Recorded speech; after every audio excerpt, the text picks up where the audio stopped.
যদি কেউ কোনো রকম ভাবে তোমাদেরকে ব্যাক টাচ করে তাহলে তোমরা সঙ্গে সঙ্গে তোমাদের কাছের লোকের কাছে গিয়ে জানাও।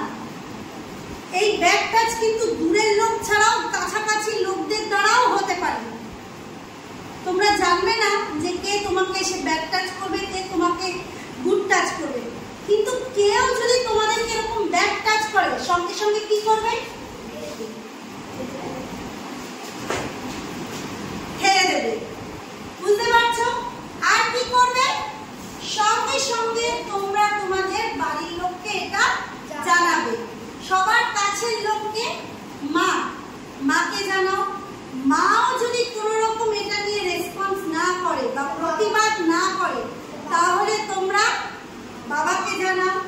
মা বাবা বা বাড়ির কেউ যদি এটা নিয়ে প্রতিবাদ না করে তাহলে তোমরা স্কুলে এসে স্কুলের টিচারদেরকে জানাও।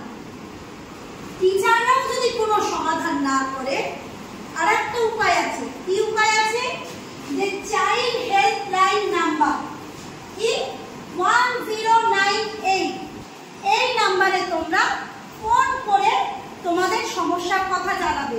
তাহলে দেখবে নিশ্চয়ই সেটা সমাধান হবে।